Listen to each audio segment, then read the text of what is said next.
Good morning, good afternoon, good evening, wherever you are.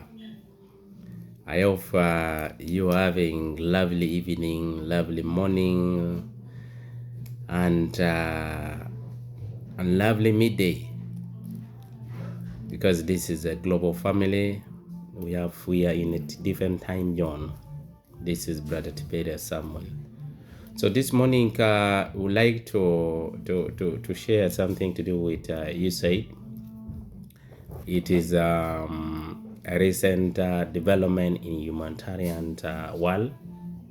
It wants to be discussed. Yes, because it is one of the very important funding that has impacted the world positively. So historically, as we know, USAID was born in 1961 during the presidency of John F. Kennedy administration. Uh, its aim was promoting and supporting economic and social development at the global level. Now it has stayed now for over 60 decades and is known for fighting poverty, fostering sustainable development, enhancing democracy, and improving and strengthening of health and other aspects at the global level. After the inaugurations of President Trump, yes, during his inauguration, he spoke about executive orders, numbers of them, and one of them happened to be for USAID. On the 1st of February 2025, there passed executive order and it's linked to the State Department action. Again, in the 20th of Feb 2025, we witnessed freezing of USAID funding, followed on the 27th of Feb by financial paralysis. As we talk now, USAID website is off. USAID payment system is off. Removal of USAID sealed from the DC headquarters. And lastly, its sublimation into the State Department. So what does this exactly mean? It means it's a shift in US foreign policy on aid. It's a kind of change which they want to change, or they want to modify the way they give foreign aid.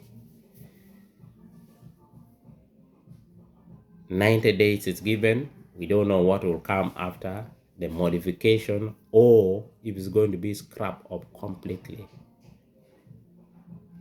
Otherwise, all in all, these funds belongs to the people of America.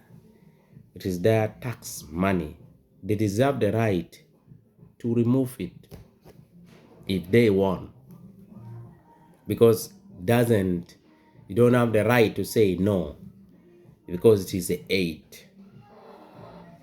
It is a money that was being given out of generosity of the people of America. It's a kind of solidarity that they were having to the vulnerable communities at the global level. These funds, we know it has impacted really and has improved and have saved life at the global level for over 60 decades. We are aware of what it has done in areas of HIV and AIDS. Many people at the moment, they are living now, they are alive now because of this funding. It's not a good news. What about famine? We know the climate changes.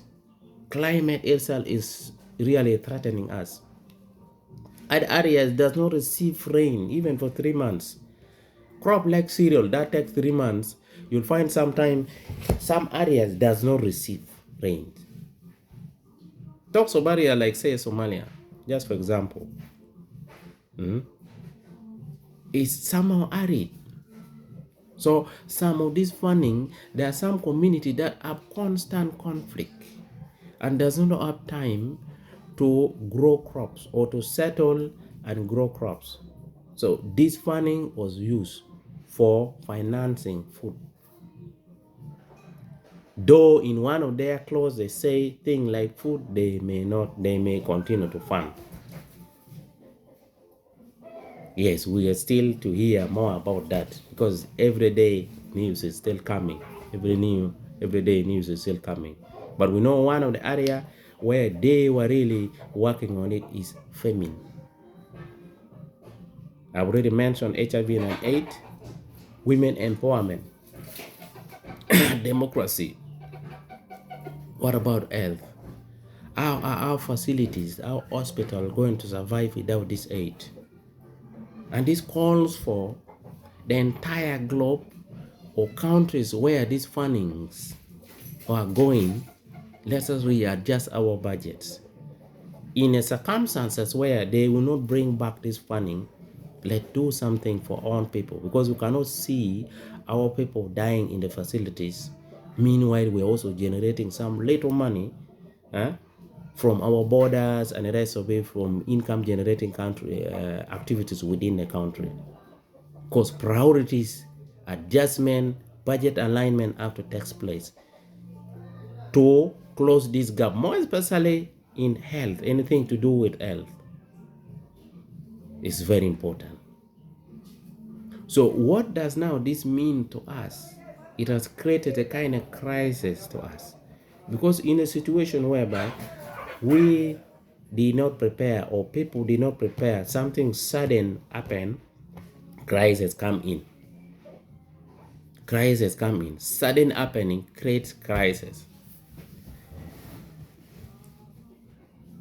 But once crisis happen, you will find action have to be taken. The most important is action. And we have to know that crisis also creates opportunities. At the moment, it has created gaps at the government level. It has created gap. People working, you said. It has created gaps to the beneficiaries itself. The most important, the beneficiaries, the vulnerable community, the final destination. But this somehow we have to think because it can also open another new life, another new, because always once something ends, another one have to get open. So let's look at this as a new opportunity for us. Let's look at this as a new opportunity, starting life afresh. We have to know free things is very expensive, brothers and sisters. Very expensive because if now take for instance, if somebody is the one giving food to your family on a daily basis, in event that he stops giving you food, crisis come in. But it's not a good, it's not a good lifestyle. It's not a good lifestyle. Self-reliance is better because you can plan yourself. Even if you have little, so long as it belongs to you, you have right over it, it's better. Because you not quick. So let's stay calm, but start working. Get alternative activities to be done. Let's manage our budget well. If you are on board, now you lost a job and the rest of it, you have to revise your budget, my friend. You have to revise your budget, how you can push on your life. But I know this one is going to is a bit difficult for this time and the rest of it, but you normalize. There will be light at the end of the tunnel. This is my message. Let not treat it crisis 100%. Let us treat it as an opportunity also, as beginning the new life now, the new era in you, beginning a new era in the nation.